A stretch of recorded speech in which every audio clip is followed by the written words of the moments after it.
ನಮಸ್ಕಾರ ಸ್ನೇಹಿತರೆ ಹಾಗೂ ಪ್ರೀತಿಯ ವಿದ್ಯಾರ್ಥಿಗಳೇ.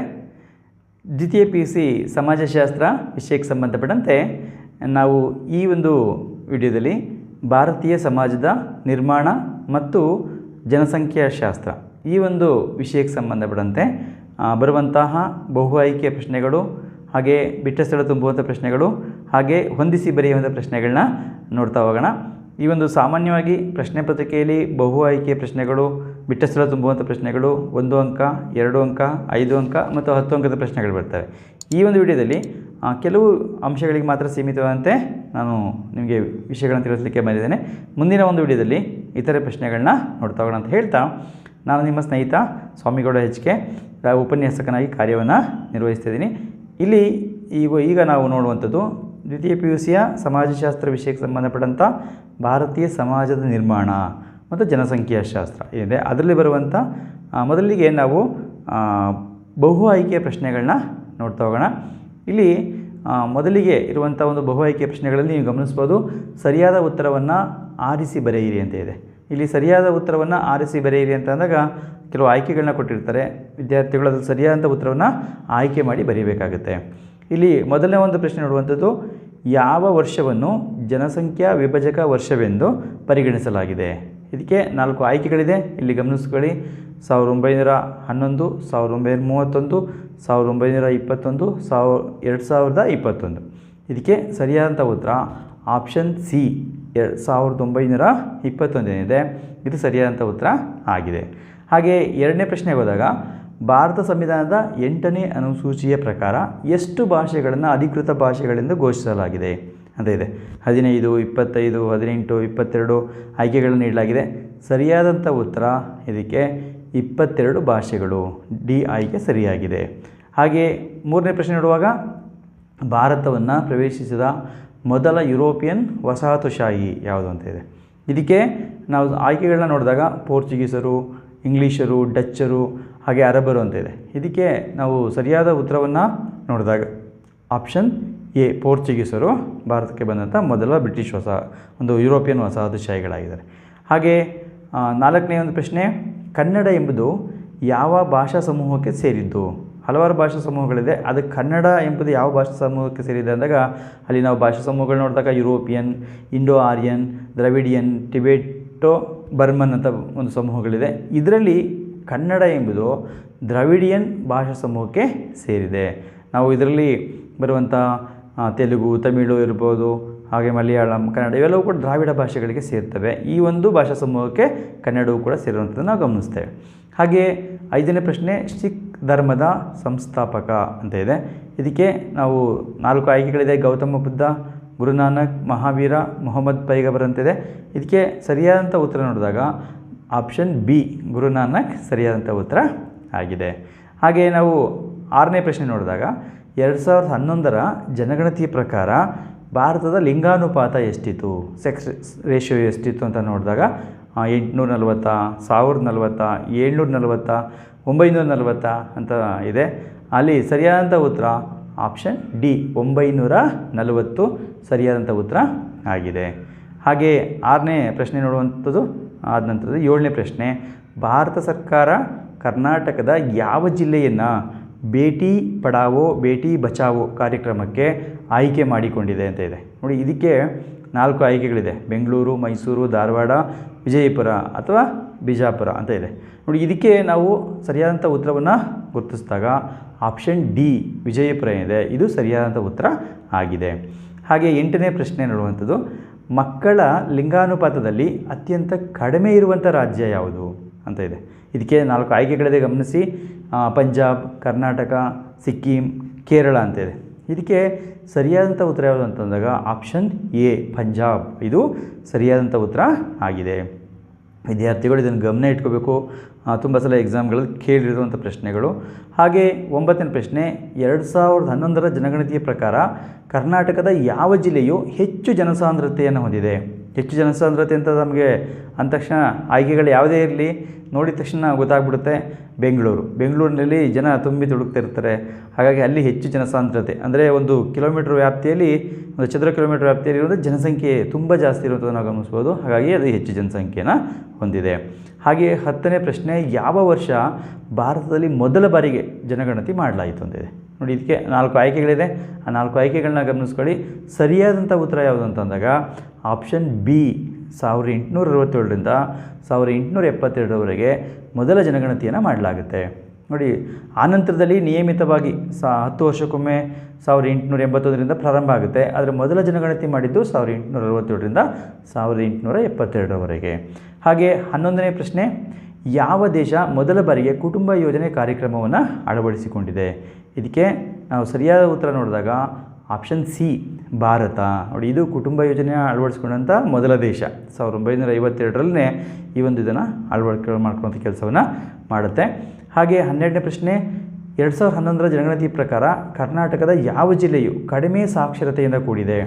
ಕಡಿಮೆ ಸಾಕ್ಷರತೆ ಹೊಂದಿರುವಂಥ ಜಿಲ್ಲೆ ಯಾವುದು ಅಂತ ಕೇಳಿದಾಗ ಆಪ್ಷನ್ ಬಿ ಅಥವಾ ಯಾದಗಿರಿ ಏನಿದೆ, ಇದು ಸರಿಯಾದಂಥ ಉತ್ತರ ಆಗಿದೆ.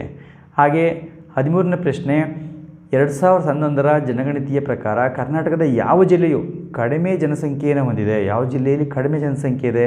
ಬೆಂಗಳೂರು ನಗರ, ತುಮಕೂರು, ದಕ್ಷಿಣ ಕನ್ನಡ, ಕೊಡಗು.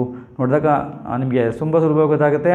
ಆಪ್ಷನ್ ಡಿ ಕೊಡಗು ಜಿಲ್ಲೆ ಇಲ್ಲಿ ಕಡಿಮೆ ಜನಸಂಖ್ಯೆಯನ್ನು ಹೊಂದಿರುವುದನ್ನು ಕಾಣ್ತೇವೆ. ಹಾಗೆ 14ನೇ ಒಂದು ಪ್ರಶ್ನೆ, ಸುಕನ್ಯಾ ಸಮೃದ್ಧಿ ಯೋಜನೆಯನ್ನು ಜಾರಿಗೆ ತಂದ ವರ್ಷ ಅಂತ ಇದೆ. ಇಲ್ಲಿ 4 ಆಯ್ಕೆಗಳಿದೆ. 2005, 2015, 2016, 2020 ಅಂತ ಇದೆ. ಅದರಲ್ಲಿ ಸರಿಯಾದಂಥ ಉತ್ತರ ಯಾವುದು ಅಂದಾಗ 2015 ಜನವರಿ 22 ಸರಿಯಾದಂಥ ಉತ್ತರ ಆಗಿದೆ. ಹಾಗೆ 15ನೇ ಪ್ರಶ್ನೆ, 2011ರ ಜನಗಣತಿ ಪ್ರಕಾರ ಪರಿಶಿಷ್ಟ ಪಂಗಡದವರು ಕಡಿಮೆ ಇರುವ ಜಿಲ್ಲೆ ಕರ್ನಾಟಕದ್ದು ಯಾವುದು ಅಂತ ಪ್ರಶ್ನೆ ಇದೆ. ಇದಕ್ಕೆ 4 ಆಯ್ಕೆಗಳಿದೆ. ರಾಯಚೂರು, ಮಂಡ್ಯ, ಚಿಕ್ಕಮಗಳೂರು, ಯಾದಗಿರಿ ಅಂತ ಇದೆ. ಇದಕ್ಕೆ ಸರಿಯಾದಂಥ ಉತ್ತರ ಆಪ್ಷನ್ ಬಿ ಮಂಡ್ಯ ಸರಿಯಾದಂಥ ಉತ್ತರ ಆಗಿದೆ. ಹಾಗೆ 16ನೇ ಪ್ರಶ್ನೆ, 2011ರ ಜನಗಣತಿ ಪ್ರಕಾರ ಕಡಿಮೆ ಲಿಂಗಾನುಪಾತ ಇರುವಂಥ ಕರ್ನಾಟಕದ ಜಿಲ್ಲೆ ಯಾವುದು ಅಂತ ಇದೆ. ಇದಕ್ಕೆ ನಾವು ಬೆಂಗಳೂರು, ಹಾಗೆ ಉಡುಪಿ, ಕೋಲಾರ, ಮೈಸೂರು. ನೋಡಿ, ಇಲ್ಲಿ ಮೊದಲು ನಿಮಗೆ ನಾವು ತುಂಬ ಇದು ಸ್ವಲ್ಪ ಹೆಚ್ಚು ಜನಸಾಂದ್ರತೆ ಇರುವಂಥ ಒಂದು ಕರ್ನಾಟಕದ ಜಿಲ್ಲೆ ಅಂತ ನಾವು ನೋಡ್ತೀವಿ. ಆದರೆ ಕಡಿಮೆ ಲಿಂಗಾನುಪಾತ ಇರುವಂಥ ಒಂದು ಜಿಲ್ಲೆ ಕೂಡ ಬೆಂಗಳೂರೇ ಆಗಿದೆ. ಈ ಒಂದು ಅಂಶವನ್ನು ಕೂಡ ಬಹಳ ಮುಖ್ಯವಾಗಿ ಗಮನಿಸ್ಕೋಬೇಕಾಗತ್ತೆ. ಹಾಗೆ ಇನ್ನೊಂದು ಪ್ರಶ್ನೆ, 17ನೇ ಪ್ರಶ್ನೆ, ಬೀಮಾರು ಎಂದರೆ ಅಂತ ಇದೆ. ಇಲ್ಲಿ ಬೀಮಾರು ಎಂಬುದೇನಿದೆ ಅದು ಕೆಲವು ರಾಜ್ಯಗಳನ್ನ ಸೂಚಿಸುವಂಥ ಒಂದು ಪದ. BI ಅಂದರೆ ಬಿಹಾರ್, ME ಅಂದರೆ ಮಧ್ಯಪ್ರದೇಶ, R ಅಂದರೆ ರಾಜಸ್ಥಾನ, U ಅಂದರೆ ಉತ್ತರ ಪ್ರದೇಶ ಅಂತಿದೆ. ಇಲ್ಲಿ ನಿಮಗೆ ಆಯ್ಕೆಗಳನ್ನ ಕೂಡ ಕೊಟ್ಟಿದ್ದಾರೆ. ಆಯ್ಕೆಗಳನ್ನ ಗಮನಿಸ್ಕೊಳ್ಳಿ. ಅದು ಆಯ್ಕೆಗಳು ಕೊಟ್ಟ ನಂತರದಲ್ಲಿ ಅಲ್ಲಿ ಕೆಲವಿನ ಆಯ್ಕೆಗಳಲ್ಲಿ ನೋಡಿದ ನಂತರ ಉತ್ತರ ಸರಿಯಾಗಿ ಯಾವುದಿದೆ ಅಂತ ಕೇಳಿದ್ದಾರೆ. 1, 2, 3, 4 ಅಂತ ಇದೆ.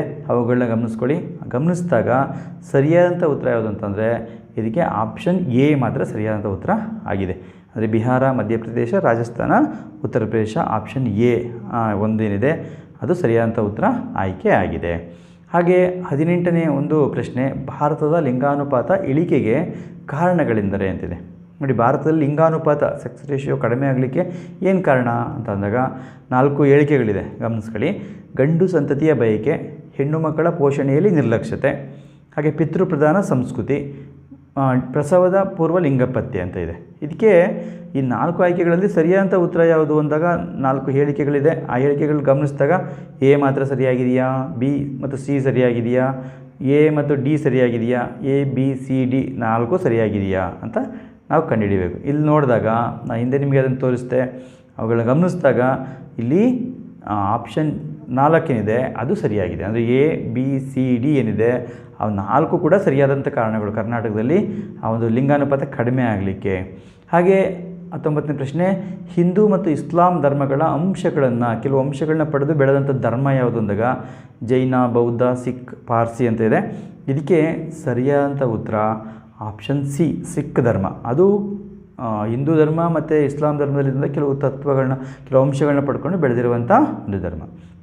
ಹಾಗೆ ನಾವು ಮುಂದಿನ ಒಂದು 20ನೇ ಪ್ರಶ್ನೆಗೆ ಹೋದಾಗ ಭಾರತಕ್ಕೆ ಮೊದಲು ಬಂದ ಧರ್ಮ ಯಾವುದು ಅಂತ ಇದೆ. ಇದಕ್ಕೆ ನಾನು ಆಲ್ರೆಡಿ ನಿಮಗೆ ಉತ್ತರವನ್ನು ಅಲ್ಲೇ ತೋರಿಸ್ಬಿಟ್ಟಿದ್ದೀನಿ, ಗಮನಿಸ್ಕೊಳ್ಳಿ. ಕ್ರೈಸ್ತ ಧರ್ಮ. ಇದು ಭಾರತಕ್ಕೆ ಬಂದಂಥ ಮೊದಲ ಧರ್ಮ. ಅಂದರೆ ಭಾರತದಲ್ಲಿ ಧರ್ಮ ಆಲ್ರೆಡಿ ಇತ್ತು, ಸನಾತನ ಧರ್ಮ, ನಮ್ಮ ಹಿಂದೂ ಧರ್ಮ ಇತ್ತು. ಹೊರಗಿನಿಂದ ಬಂದ ಧರ್ಮಗಳಲ್ಲಿ ಮೊದಲ ಧರ್ಮ ಕ್ರೈಸ್ತ ಧರ್ಮ. ಹಾಗೆ 21ನೇ ಪ್ರಶ್ನೆ, ದ್ರಾವಿಡ ಜನಾಂಗದ ಮತ್ತೊಂದು ಹೆಸರು ಅಂತ ಇದೆ.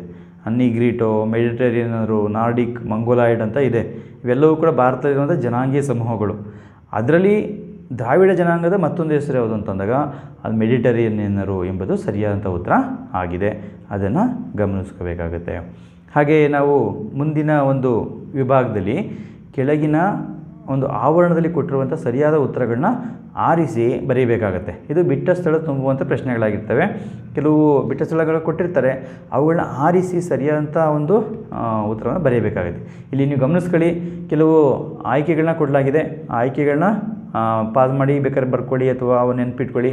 ಈ ಒಂದು ಆಯ್ಕೆಗಳಲ್ಲಿ ಇವೆಲ್ಲವೂ ಕೂಡ ನಿಮಗೇನು ಒಂದು ಕರ್ನಾಟಕದ ಸರ್ಕಾರ ಪದವಿ ಪೂರ್ವ ಶಿಕ್ಷಣ ಇಲಾಖೆ ಏನಿದೆ, ಇದು ಬಿಡುಗಡೆ ಮಾಡಿರುವಂತಹ ಒಂದು ಪ್ರಶ್ನಾಕೋಶ ಏನಿದೆ, ಹೊಸ ಒಂದು ಕ್ವಶನ್ ಬ್ಯಾಂಕ್ ಏನಿದೆ, ಅದರಲ್ಲಿರುವಂಥ ಪ್ರಶ್ನೆಗಳು ಭಾಳ ಮುಖ್ಯವಾಗಿ ನೀವು ಪರೀಕ್ಷಾ ದೃಷ್ಟಿಯಿಂದ ಕೂಡ ಬಹಳ ಮುಖ್ಯವಾಗಿ ತಿಳ್ಕೊಬೇಕಾಗುತ್ತೆ. ಇವನ್ನು ಗಮನ ಇಟ್ಟು ಬರ್ಕೊಳ್ಳಿ. ಆನಂತರ ಈ ಪ್ರಶ್ನೆಗಳಿಗೆ ನಾನು ಏನು ಪ್ರಶ್ನೆಗಳು ಕೇಳ್ತಾರೆ ಅವುಗಳಿಗೆ ಇವುಗಳಲ್ಲೇ ಆಯ್ಕೆ ಮಾಡಿ ಉತ್ತರವನ್ನು ಕೊಟ್ಕೊಂಡು ಹೋಗ್ತೀನಿ. ಅವುಗಳನ್ನ ನೋಡಿ ಬರ್ಕೋಬೇಕಾಗತ್ತೆ. ಮೊದಲನೇ ಪ್ರಶ್ನೆ ಇಲ್ಲಿ ಕೇಳುವಂಥದ್ದು, ಪ್ರಪಂಚದ ಅತ್ಯಂತ ಹಳೆಯ ಜಲವಿವಾದ. ಅಲ್ಲೊಂದು ಆಯ್ಕೆ ಇತ್ತು, ಅತ್ಯಂತ ಹಳೆಯ ಜಲವಿವಾದ ಅಂದಾಗ ನಿಮಗೆ ಅಲ್ಲಿ ಜಲವಿವಾದ ಅಂತ ಬಂದಾಗ ಕಾವೇರಿ ಅಂತ ಇರುತ್ತೆ, ಅದನ್ನು ಗಮನಿಸಿ ಗೊತ್ತಾಗ್ಬಿಡುತ್ತೆ ಕಾವೇರಿ ಜಲವಿವಾದ. ಹಾಗೆ ಬೇರೆ ಆಪ್ಷನ್ನು ಕೂಡ ಕೊಟ್ಟಿರ್ಬೋದು ನಿಮಗೆ, ಯಾವ್ದಾದ್ರು ನದಿಗಳ ಹೆಸರನ್ನು. ಆವಾಗ ಹುಷಾರಾಗಿರಿ, ಕಾವೇರಿ ಜಲವಿವಾದ ಇದು ಅತ್ಯಂತ ಹಳೆಯ ಜಲವಿವಾದ. ಹಾಗೆ ಎರಡನೇ ಪ್ರಶ್ನೆ, ಡ್ಯಾಶ್ ಭಾರತದ ಪ್ರಾಚೀನ ಹೆಸರು. ನೋಡಿ, ಇಲ್ಲಿ ಪ್ರಾಚೀನ ಹೆಸರುಗಳು ಹಲವಾರಿದೆ. ನಿಮಗೆ ಭರತ ವರ್ಷ, ಜಂಬೂ ದ್ವೀಪ, ಭರತಖಂಡ ಅದೆಲ್ಲ ಕರೀತಾರೆ. ಆದರೆ ಇಲ್ಲಿ ಜಂಬೂ ದ್ವೀಪ ಅಂತ ಆಪ್ಷನ್ ಕೊಟ್ಟಿದ್ದಾರೆ. ಹಾಗಾಗಿ ಅದನ್ನು ನೀವು ಆಯ್ಕೆ ಮಾಡಿ ಬರೀಬೇಕಾಗುತ್ತೆ. ಹಾಗೆ ಇನ್ನೊಂದು ಪ್ರಶ್ನೆ, ಮೂರನೇ, ಏಕತೆ ಎಂಬುದು ಡ್ಯಾಶ್ ಅಂತ ಇದೆ. ಏಕತೆ ಎಂಬುದು ನಿಮಗೆ ಗೊತ್ತದೆ, ನಾವೆಲ್ಲರೂ ಒಂದೇ ಎಂಬಂಥ ಅಂಶ. ಹಾಗೆ ನಾಲ್ಕನೇ ಪ್ರಶ್ನೆ, ಭಾರತ ಸರ್ಕಾರವು ಕನ್ನಡಕ್ಕೆ ಶಾಸ್ತ್ರೀಯ ಸ್ಥಾನಮಾನ ನೀಡಿದಂಥ ವರ್ಷ ಅಂತ ಇದೆ. ಅದಕ್ಕೆ ಆಪ್ಷನ್ ನಮಗೆ ಬೇಕಿಲ್ಲ, 2008 ಸರಿಯಾದಂಥ ಉತ್ತರ ಆಗಿದೆ. ಹಾಗೆ ಐದನೇ ಪ್ರಶ್ನೆ, ಭಾರತವನ್ನು ಭಾಷಾ ಸಂಗ್ರಹಾಲಯವೆಂದು ಕರೆದವರು ಯಾರು ಅಂತ ಇದೆ. ಇದಕ್ಕೆ ಸರಿಯಾದಂಥ ಉತ್ತರ ಡಾಕ್ಟರ್ RK ಮುಖರ್ಜಿ. ಅದನ್ನು ಇಲ್ಲಿ ಗಮನಿಸ್ಕೋಬೋದು.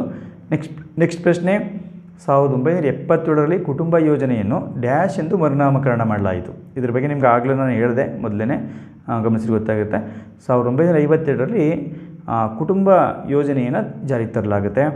ಆ ಒಂದು ಯೋಜನೆಗೆ ಮತ್ತೆ 1977ರಲ್ಲಿ ಮರುನಾಮಕರಣ ಮಾಡಿ ಕುಟುಂಬ ಕಲ್ಯಾಣ ಯೋಜನೆ ಅಂತ ಅದಕ್ಕೆ ಹೆಸರನ್ನು ಬದಲಾವಣೆ ಮಾಡ್ತಾರೆ. ಅದನ್ನು ಭಾಳ ಮುಖ್ಯವಾಗಿ ತಿಳ್ಕೊಬೇಕಾಗುತ್ತೆ.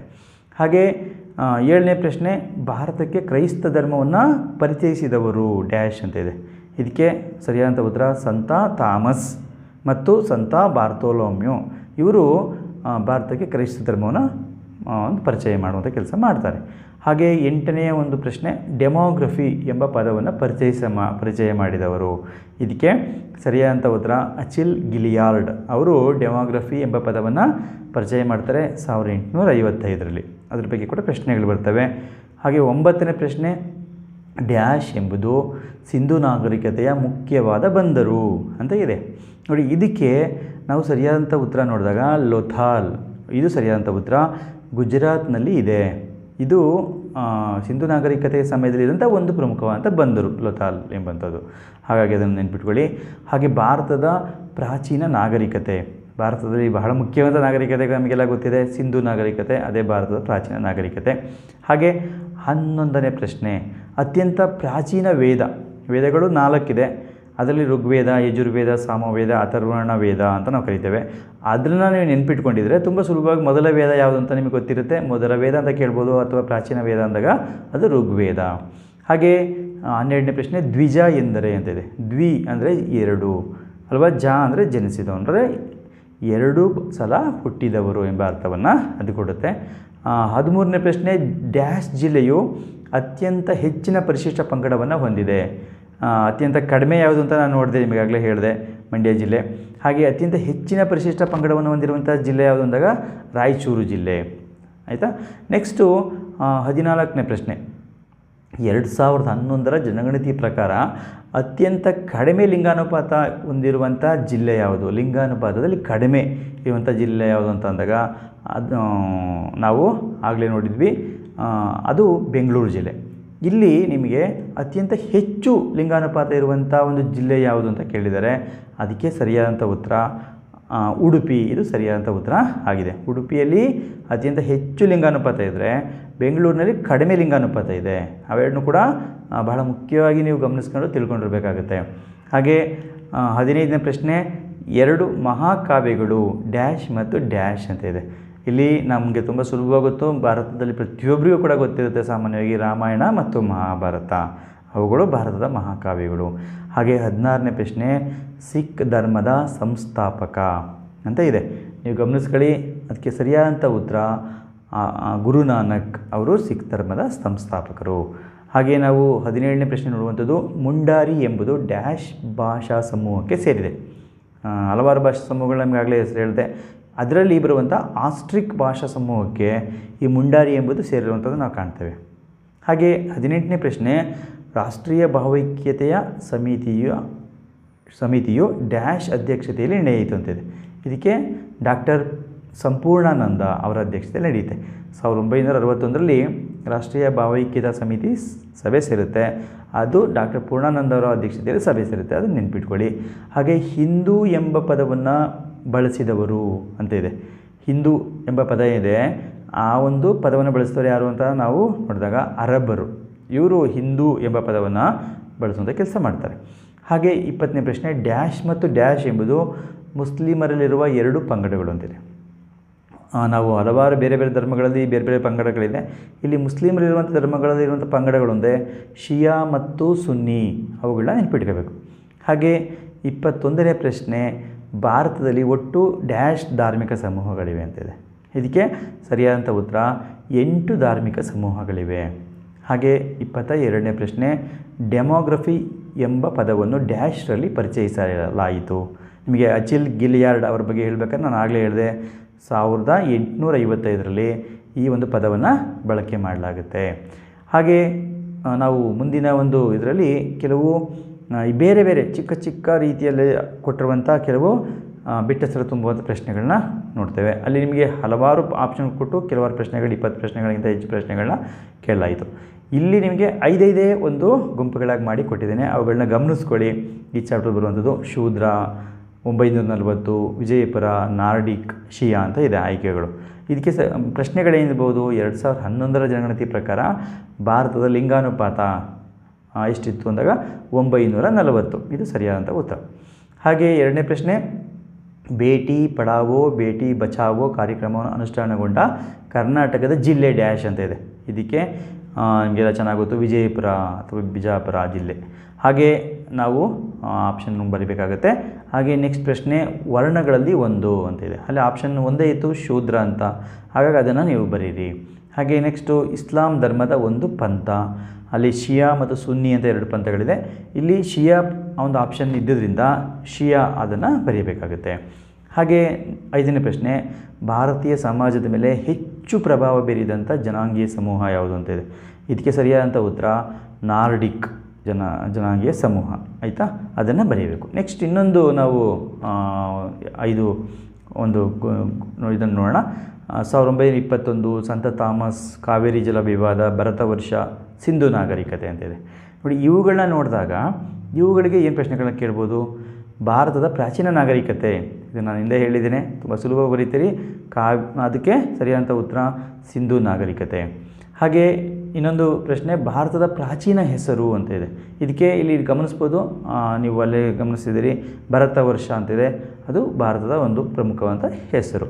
ಹಾಗೆ ಇನ್ನೊಂದು ಪ್ರಶ್ನೆ, ಭಾರತಕ್ಕೆ ಕ್ರೈಸ್ತ ಧರ್ಮವನ್ನು ಪರಿಚಯಿಸಿದವರು ಸಂತ ಥಾಮಸ್ ಅಂತ ಕೊಡ್ಬೋದು, ಸಂತ ಬಾರ್ತಲೋಮಿಯೋ ಅಂತ ಕೊಡ್ಬೋದು. ಆಪ್ಷನ್ ನೋಡಿಕೊಂಡು ನೀವು ಉತ್ತರ ಬರೀರಿ.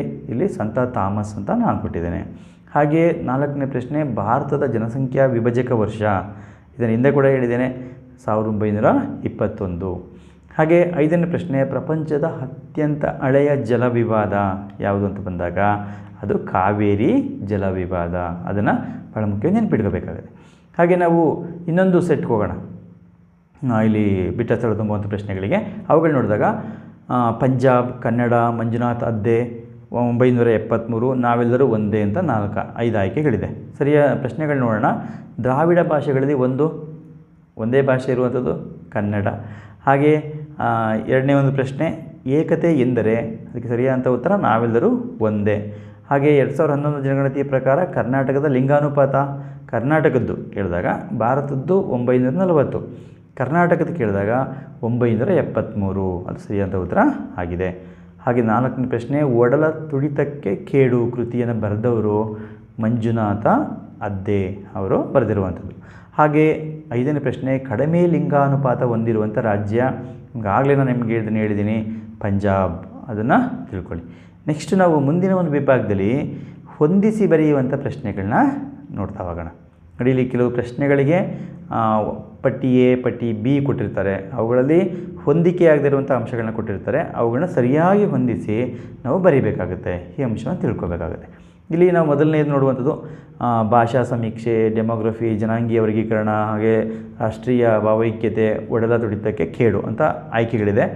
ಆ ಕಡೆ ನಿಮಗೆ ಕೆಲವು ಅಂಶಗಳನ್ನ ನೀಡಲಾಗಿದೆ, ಅವುಗಳನ್ನ ಗಮನಿಸ್ಕೊಳ್ಳಿ. ಅವುಗಳನ್ನ ಗಮನಿಸ್ಕೊಂಡು ಯಾವ ಅಂಶ ಸರಿಯಾಗಿ ಹೊಂದಿಕೆ ಆಗುತ್ತೆ ಅದನ್ನು ಹೊಂದಿಸಿ ಬರೀಬೇಕು. ನಾವೀಗ ಹೊಂದಿಸಿ ಬರೆದಾಗ ಭಾಷಾ ಸಮೀಕ್ಷೆ ಅದಕ್ಕೆ ಗ್ರಿಯರ್ಸನ್, ಡೆಮೋಗ್ರಫಿ ಅಚಿಲ್ ಗಿಲಿಯಾರ್ಡ್, ಹಾಗೆ ಜನಾಂಗೀಯ ವರ್ಗೀಕರಣ BS ಗುಹಾ, ಹಾಗೆ ರಾಷ್ಟ್ರೀಯ ಭಾವೈಕ್ಯತೆ ಡಾಕ್ಟರ್ ಸಂಪೂರ್ಣಾನಂದ, ಒಡಲ ತುಡಿತಕ್ಕೆ ಕೇಡು ಮಂಜುನಾಥ ಅದ್ದೆ. ನೋಡಿ, ಇವುಗಳನ್ನ ಹೊಂದಿಸಿ ಬರೀಬೇಕಾಗುತ್ತೆ. ಅದ್ರ ಬಗ್ಗೆ ನಾನು ತುಂಬ ಸರಿ ಹೇಳಿದ್ದೀನಿ ನಿಮಗೆ. ಹಾಗೆ ನೆಕ್ಸ್ಟ್ ಇನ್ನೊಂದು ಸೆಟ್ ನೋಡೋಣ. ಅರ್ಥಶಾಸ್ತ್ರ, ಗುರುಗ್ರಂಥ ಸಾಹೇಬ್, ಸಂಸ್ಕೃತ, ಶ್ವೇತಾಂಬರ, ದ್ವಿಜ ಅಂತ ಇದೆ. ಇದಕ್ಕೆ ಕೆಲವು ಅಂಶಗಳನ್ನ ಆ ಕಡೆ ಮಿಸ್ಮ್ಯಾಚ್ ಆಗೋ ರೀತಿ ಕೊಡಲಾಗಿದೆ, ಗಮನಿಸ್ಕೊಳ್ಳಿ. ಅದಕ್ಕೆ ಹೊಂದಿಸಿ ಬರೆದಾಗ ಅರ್ಥಶಾಸ್ತ್ರ ಕೌಟಿಲ್ಯ, ಹಾಗೆ ಗುರುಗ್ರಂಥ ಸಾಹೇಬ್ ಸಿಖ್ಖರ ಪವಿತ್ರ ಗ್ರಂಥ, ಹಾಗೆ ಸಂಸ್ಕೃತ ಇಂಡೋ ಆರ್ಯನ್, ಅದು ಭಾಷಾ ಸಮೂಹಕ್ಕೆ ಸೇರಿದಂಥದ್ದು. ಹಾಗೆ ಶ್ವೇತಾಂಬರ ಜೈನಲ್ಲಿರುವಂಥ ಒಂದು ಪಂಗಡ, ಹಾಗೆ ದ್ವಿಜ 2 ಬಾರಿ ಹುಟ್ಟಿದವನು ಅಂತ ಇದೆ, ಆಯಿತಾ. ಹಾಗೆ ನೆಕ್ಸ್ಟ್ ನಾವು ನೋಡುವಂಥದ್ದು ಇನ್ನೊಂದು ಸೆಟ್ಟು ಪಂಜಾಬ್, ಡೆಮೋಸ್, ವೈಷ್ಣವರು, ಹಾಗೆ TFR ಮತ್ತು ಸನಾತನ ಧರ್ಮ ಅಂತಿದೆ. ಆ ಕಡೆ ಕೆಲವು ಅಂಶಗಳನ್ನ ಕೊಟ್ಟು ಹೊಂದಿಕೆ ಆಗದ ರೀತಿಯಲ್ಲಿ ಕೊಡಲಾಗಿದೆ, ಅವುಗಳನ್ನ ಗಮನಿಸ್ಕೊಳ್ಳಿ. ಇಲ್ಲಿ ನಾವು ನೋಡುವ ಸಂದರ್ಭದಲ್ಲಿ ಯಾವುದು ಹೊಂದಿಕೆ ಆಗಿದೆ ಸರಿಯಾಗಿ ಅಂತ ಹೊಂದಿಸಿ ಬರೆದಾಗ ಉತ್ತರವನ್ನು ನಾವೀಗ ನೋಡೋಣ. ಪಂಜಾಬ್ ಕಡಿಮೆ ಲಿಂಗಾನುಪಾತ ಇರುವಂಥ ರಾಜ್ಯ. ಹಾಗೆ ಡೆಮೋಸ್ ಅಂತಂದರೆ ಜನರು, ನಮಗೆ ಡೆಮೋಗ್ರಫಿ ಪದ ಕೇಳಿದಿರಲ್ವ, ಡೆಮೋಸ್ ಅಂದರೆ ಜನರು, ಗ್ರಾಫೇನ್ ಅಂತ ಅಂದರೆ ಚಿತ್ರಣ, ಅಂದರೆ ಡೆಮೋಗ್ರಫಿ ಅಂತ ಅಂದರೆ ಅದು ಜನರ ಚಿತ್ರಣ ಅಂತ ಅರ್ಥ ಬರುತ್ತೆ. ಹಾಗಾಗಿ ಇಲ್ಲಿ ಡೆಮೋಸ್ ಅಂದರೆ ಜನರು ಎಂಬ ಅರ್ಥವನ್ನು ಕೊಡುತ್ತೆ. ನೆಕ್ಸ್ಟು ವೈಷ್ಣವರು, ಅದು ಹಿಂದೂ ಧರ್ಮದ ಒಂದು ಪಂಥ. ಶೈವರು ಮತ್ತು ವೈಷ್ಣವರು ಮತ್ತು ಶಾಕ್ತರು ಅಂತ ಬರ್ತಾರೆ, ಅದರಲ್ಲಿ ವೈಷ್ಣವರು ಇದೊಂದು ಪಂಥ. ಹಾಗೆ TFR ಅಂತ ಇದೆ, ಟೋಟಲ್ ಫರ್ಟಿಲಿಟಿ ರೇಟ್ ಅಂತ ನಾವು ಅದನ್ನು ಹೇಳ್ತೀವಿ, ಒಟ್ಟು ಫಲವಂತಿಕೆಯ ದರ ಅಂಥೇಳಿ ಅದನ್ನು ತಿಳ್ಕೊಳ್ಳಿ. ಹಾಗೆ ಸನಾತನ ಧರ್ಮ, ಹಿಂದೂ ಧರ್ಮದ ಪ್ರಾಚೀನ ಒಂದು ಹೆಸರು, ಅಂದರೆ ಹಿಂದೂ ಧರ್ಮ ಒಂದು ಸನಾತನ ಧರ್ಮ ಅಂತ ನಾವು ಕರಿತೀವಿ ಪ್ರಾಚೀನ ಕಾಲದಿಂದ, ಹಾಗಾಗಿ ಅದರ ಒಂದು ಹೆಸರು, ಅದನ್ನು ಹೊಂದಿಸಿ ಬರೀಬೇಕು. ಹಾಗೆ ನೆಕ್ಸ್ಟು ನಾವು ಇನ್ನೊಂದು ಸೆಟ್ ನೋಡಿದಾಗ ಹೊಂದಿಸಿ ಬರಲಿಕ್ಕೆ ಇಲ್ಲಿ 5 ಅಂಶಗಳಿದೆ, ಗಮನಿಸ್ಕೊಳ್ಳಿ. ರಾಷ್ಟ್ರೀಯ ಭಾವೈಕ್ಯತೆ, ಏಷ್ಯಾದ ಉಪಖಂಡ, ಜೈನ ಧರ್ಮ, ಕನ್ನಡಕ್ಕೆ ಶಾಸ್ತ್ರೀಯ ಸ್ಥಾನಮಾನ, ಅಚಿಲ್ ಗಿಲಿಯಾರ್ಡ್ ಅಂತ ಇದೆ. ಇಲ್ಲಿ ಸರಿಯಾಗಿ ನಾವು ಅದನ್ನು ಹೊಂದಿಸಿ ಬರೆದಾಗ ಸರಿಯಾದಂಥ ಆಯ್ಕೆಗಳು ಯಾವ್ದು ಬರ್ತವೆ? ರಾಷ್ಟ್ರೀಯ ಭಾವೈಕ್ಯತೆ ಡಾಕ್ಟರ್ ಸಂಪೂರ್ಣಾನಂದ, ಅದನ್ನಾಗಲೇ ನಿಮ್ಗೆ ಹೇಳಿದ್ದೀನಿ. ಏಷ್ಯಾದ ಉಪಖಂಡ, ನಾವು ಭಾರತವನ್ನು ಏಷ್ಯಾದ ಉಪಖಂಡ ಅಂತ ಕರೀತೇವೆ, ಅದನ್ನು ಯಾಕೆ ಅಂತ ನಮಗೆ ಮುಂದೆ ಹೇಳ್ತೀನಿ, ಅದನ್ನು ಗಮನಿಸ್ಕೊಳ್ಳಿ. ಜೈನ ಧರ್ಮ, ಅದರಲ್ಲಿ ಬರುವಂಥ ಒಂದು ಪಂಗಡ ಶ್ವೇತಾಂಬರರು. ಹಾಗೆ ಕನ್ನಡಕ್ಕೆ ಶಾಸ್ತ್ರೀಯ ಸ್ಥಾನಮಾನ ನೀಡಿದ ವರ್ಷ 2008. ಅಚಿಲ್ ಗಿಲಿಯಾರ್ಡ್, ಇವರು ಡೆಮೋಗ್ರಫಿ ಎಂಬ ಪದವನ್ನು ಬಳಸ್ತವರು, ಹಾಗಾಗಿ ಅದನ್ನು ತಿಳ್ಕೊಬೇಕಾಗುತ್ತೆ. ಹಾಗೆ ನೆಕ್ಸ್ಟ್ ಹೊಂದಿಸಿ ಬರೆಯುವಂಥ ಒಂದು ಅಂಶ, ವೇದಗಳಲ್ಲಿ ಒಂದು, ಡಾಕ್ಟರ್ BS ಗುಹಾ, ಪ್ರಾಂತ್ಯದ ಬಗ್ಗೆ ಅಭಿಮಾನ, ಕರ್ನಾಟಕದ ಲಿಂಗಾನುಪಾತ ಅಂತಿದೆ. ಇವುಗಳನ್ನ ಗಮನಿಸ್ಕೊಳ್ಳಿ, ಆ ಕಡೆ ಅಂಶಗಳನ್ನ ನೀವು ನೋಡ್ಕೊಳ್ಳಿ. ಆ ಅಂಶಗಳನ್ನ ಹೊಂದಿಸಿ ಬರೆದಾಗ ಯಾವ ರೀತಿ ಬರುತ್ತೆ ಅಂದಾಗ, ವೇದಗಳಲ್ಲಿ ಒಂದು ಋಗ್ವೇದ. ಹಾಗೆ ಡಾಕ್ಟರ್ BS ಗುಹಾ ಅವರು ಜನಾಂಗೀಯ ವರ್ಗೀಕರಣ ಮಾಡಿದ್ದಾರೆ, ಅದನ್ನು ಬರೀಬೇಕಾಗುತ್ತೆ. ಹಾಗೆ ಪ್ರಾಂತ್ಯದ ಬಗ್ಗೆ ಒಲವು, ಅಭಿಮಾನ, ಅದನ್ನು ನಾವು ಪ್ರಾಂತೀಯವಾದ ಅಂತ ಕರೀತೇವೆ. ಕರ್ನಾಟಕದ ಲಿಂಗಾನುಪಾತ ಆಗಲೇ ನಿಮಗೆ ಹೇಳಿದ್ದೀನಿ 973. ಹಾಗೆ ನಾವು ಮುಂದಿನ ಒಂದು ಸೆಟ್ ನೋಡೋಣ. 1921, 1855, 1952, UNPF, ಹಾಗೆ NPP, ಇವುಗಳ ಬಗ್ಗೆ ನೋಡಬೇಕಾಗುತ್ತೆ. ಅಲ್ಲಿ ನೀವು ಕೆಲವು ಅಂಶಗಳಿದೆ, ಗಮನಿಸ್ಕೊಳ್ಳಿ. ಅವುಗಳನ್ನ ಹೊಂದಿಸಿ ಬರೆದಾಗ ಹೇಗಿರುತ್ತೆ ಅಂದಾಗ 1921 ಇದು ಜನಸಂಖ್ಯಾ ವಿಭಜಕ ವರ್ಷ ಅಂತ ನಾವು ಭಾರತ ಗುರುತಿಸ್ತೀವಿ. ಹಾಗೆ 1855ರಲ್ಲಿ ಅಚಿಲ್ ಗಿಲಿಯಾರ್ಡ್ ಅವರು ಡೆಮೋಗ್ರಫಿ ಎಂಬ ಒಂದು ಪದವನ್ನು ಬಳಕೆ ಮಾಡ್ತಾರೆ. ಆ ಪರಿಕಲ್ಪನೆ ಪರಿಚಯ ಮಾಡುವಂಥದ್ದು. ಹಾಗೆ 1952ರಲ್ಲಿ ಕುಟುಂಬ ಯೋಜನೆ ಅಂದರೆ ಭಾರತದ ಜನಸಂಖ್ಯಾ ನೀತಿಯನ್ನು ಅಳವಡಿಸ್ಕೊಂಡು ಕುಟುಂಬ ಯೋಜನೆಯನ್ನು ಜಾರಿಗೆ ತರ್ತಾರೆ. ಹಾಗಾಗಿ ಅದನ್ನು ಬರೀಬೇಕಾಗತ್ತೆ. ಹಾಗೆ UNPF United Nations population fund ಅಂತ ಕರಿತೀವಿ, ವಿಶ್ವ ಸಂಸ್ಥೆಯ ಜನಸಂಖ್ಯಾ ನಿಧಿ ಅಂತ ನಾವು ಹೇಳ್ತೇವೆ. ಹಾಗೆ NPP ನ್ಯಾಷನಲ್ ಪಾಪ್ಯುಲೇಷನ್ ಪಾಲಿಸಿ, ರಾಷ್ಟ್ರೀಯ ಜನಸಂಖ್ಯಾ ನೀತಿ ಅಂತ ನಾವು ಇದನ್ನು ಕರಿತೇವೆ. ಆ ಅಂಶಗಳನ್ನ ಗಮನಿಸ್ಕೊಳ್ಳಿ, ಅವುಗಳನ್ನ ಬರೀಬೇಕಾಗುತ್ತೆ. ಹಾಗೆ ನಾವು ಇಲ್ಲಿ ಕೆಲವು ಪಂಗಡಗಳು ಮತ್ತು ಧರ್ಮಗಳನ್ನ ಕೊಟ್ಟು ಕೂಡ ಹೊಂದಿಸಿ ಬರೀಲಿಕ್ಕೆ ಕೇಳ್ಬೋದು. ಶೈವರು, ವೈಷ್ಣವರು ಅಂತ ನಾವು ಗಮನಿಸ್ತೇವೆ. ಹಾಗೆ ಸುನ್ನಿ, ಪ್ರೊಟೆಸ್ಟೆಂಟು, ದಿಗಂಬರರು, ಮಹಾಯಾನ ಅಂತೇಳಿ ಧರ್ಮಗಳನ್ನ ಕೊಟ್ಟಿದ್ದಾರೆ. ಆ ಕಡೆ ಅವುಗಳನ್ನ ಗಮನಿಸ್ಕೊಳ್ಳಿ. ಹೊಂದಿಸಿ ಬರೆದಾಗ ಶೈವರು ಹಿಂದೂ ಧರ್ಮ, ಹಾಗೆ ಸುನ್ನಿ ಮುಸ್ಲಿಂ ಧರ್ಮ ಅಥವಾ ಇಸ್ಲಾಂ ಧರ್ಮದಲ್ಲಿ, ಪ್ರೊಟೆಸ್ಟೆಂಟ್ ಅದು ಮತ್ತು ಕ್ಯಾಥೋಲಿಕರು ಕ್ರೈಸ್ತ ಧರ್ಮದ ಬರ್ತವೆ, ದಿಗಂಬರ ಮತ್ತು ಶ್ವೇತಂಬರರು ಜೈನ ಧರ್ಮ, ಹಾಗೆ ಮಹಾಯಾನ ಮತ್ತು ಹೀನಯಾನ ಅವುಗಳು ಬೌದ್ಧ ಧರ್ಮದಲ್ಲಿ ಬರುವಂಥ ಪಂಗಡಗಳು. ಅಲ್ಲಿ ಮಹಾಯಾನ ಬೌದ್ಧ ಧರ್ಮಕ್ಕೆ ಹೊಂದಿಸಿ ಬರೀಬೇಕಾಗುತ್ತೆ. ಇದನ್ನು ಬಹಳ ಮುಖ್ಯವಾಗಿ ಗಮನಿಸಬೇಕು. ನೆಕ್ಸ್ಟ್ ಇಲ್ಲಿ ಕೆಲವು ಮುಖ್ಯವಾದ ಅಂಶಗಳನ್ನ ಕೊಡಲಾಗಿದೆ. ದ್ವಿಜ, ಹಿಂದೂ, ಹರಪ್ಪ, ಋಗ್ವೇದ, ಮಾಪಿಳ್ಳೆ ಇವುಗಳನ್ನ ಗಮನಿಸ್ಕೊಳ್ಳಿ. ಪ್ರಾಚೀನ ವೇದ, ಮಲಬಾರಿನ ಮುಸ್ಲಿಮರು, ಹಾಗೆ 2 ಬಾರಿ ಹುಟ್ಟುವುದು, ಅರಬ್ಬರು, ಸಿಂಧು ನಾಗರಿಕತೆ ಅಂತಿದೆ. ಅವುಗಳನ್ನ ಹೊಂದಿಸಿ ಬರೆದಾಗ ನಾವು ಯಾವ ರೀತಿ ಉತ್ತರ ಇರುತ್ತೆ? ದ್ವಿಜ ಅಂದರೆ 2 ಬಾರಿ ಹುಟ್ಟುವುದು ಅಂತ ಅರ್ಥ. ಹಾಗೆ ಇನ್ನೊಂದು ಹಿಂದೂ, ಅರಬ್ಬರ ಅಂತ ಬಳಸಿದ ಪದ ಒಂದು, ಅದನ್ನು ಬರೀಬೇಕಾಗುತ್ತೆ. ಹಾಗೆ ಇನ್ನೊಂದು ಹರಪ್ಪ, ಸಿಂಧು ನಾಗರಿಕತೆಯ ಒಂದು ನಗರ, ಪ್ರಮುಖವಾದಂಥ ನಗರ. ಹಾಗೆ ಇನ್ನೊಂದು ಋಗ್ವೇದ, ಇದು ಪ್ರಾಚೀನ ವೇದ. ಹಾಗೆ ಮಾಪಿಳ್ಳೆ, ಮಲಬಾರಿನ ಮುಸ್ಲಿಮರಿಗೆ ಮಾಪಿಳ್ಳೆಗಳು ಅಂತ ಕರೀತಾರೆ, ಅದನ್ನು ನೆನ್ಪಿಟ್ಕೊಳ್ಳಿ. ಹಾಗೆ ನೆಕ್ಸ್ಟ್ ನಾವು ಮುಂದೆ ಹೋದಾಗ ಮುಂದಿನ ಒಂದು ವಿಡಿಯೋದಲ್ಲಿ ಬಹಳ ಮುಖ್ಯವಾಗಿ ನಾವು ಭಾರತೀಯ ಸಮಾಜದ ನಿರ್ಮಾಣ ಮತ್ತು ಜನಸಂಖ್ಯೆ ಶಾಸ್ತ್ರ ಅಂತೇನಿದೆ, ಇದರಲ್ಲಿ ಬರುವಂಥ 1 ಅಂಕ ಮತ್ತು 2 ಅಂಕದ ಪ್ರಶ್ನೆಗಳನ್ನ ನಾವು ನೋಡ್ತಾ ಹೋಗೋಣ. ಏಕೆಂದರೆ ನಾವು ಇಲ್ಲಿ ನಿಮಗೆ ಬಹು ಆಯ್ಕೆ ಪ್ರಶ್ನೆಗಳು, ಹಾಗೆ ಬಿಟ್ಟ ಸ್ಥಳ ತುಂಬುವಂಥ ಪ್ರಶ್ನೆಗಳು ಮತ್ತು ಹೊಂದಿಸಿ ಬರೆಯುವಂಥ ಪ್ರಶ್ನೆಗಳನ್ನ ಹೇಳಿದ್ದೇನೆ. ಮುಂದಿನ ಒಂದು ಭಾಗದಲ್ಲಿ ವಿಡಿಯೋದಲ್ಲಿ ನಿಮಗೆ 1 ಅಂಕ ಮತ್ತು 2 ಅಂಕದ ಪ್ರಶ್ನೆಗಳನ್ನ ನಾನು ನಿಮಗೆ ತಿಳಿಸ್ಕೊಡ್ತೇನೆ. ಈ ಒಂದು ವಿಡಿಯೋ ನಿಮಗೆ ಇಷ್ಟವಾಗಿದ್ದರೆ ಈ ಒಂದು ವಿಡಿಯೋನ ಲೈಕ್ ಮಾಡಿ, ಹಾಗೆ ನಿಮ್ಮ ಸ್ನೇಹಿತರ ಜೊತೆಯಲ್ಲೂ ಕೂಡ ಇದನ್ನು ಶೇರ್ ಮಾಡ್ಕೊಳ್ಳಿ. ಹಾಗೆ ಒಂದು ವೇಳೆ ಈ ಒಂದು ಚಾನಲ್ನ ನೀವು ಸಬ್ಸ್ಕ್ರೈಬ್ ಮಾಡ್ಕೊಂಡಿಲ್ಲ ಅಂದರೆ ಸಬ್ಸ್ಕ್ರೈಬ್ ಮಾಡ್ಕೊಳ್ಳಿ. ಸಬ್ಸ್ಕ್ರೈಬ್ ಮಾಡ್ಕೊಳ್ಳೋದ್ರಿಂದ ನಾನು ಮಾಡಿದ ವಿಡಿಯೋಗಳು ತಕ್ಷಣ ನಿಮಗೆ ಸಿಗಲಿಕ್ಕೆ ಸಾಧ್ಯ ಆಗುತ್ತೆ. ಮುಂದೆ ನಿಮಗೆ ಹಲವಾರು ವೀಡಿಯೋಗಳನ್ನ ನಾನು ಮಾಡಬೇಕು ಅಂದ್ಕೊಂಡಿದ್ದೀನಿ.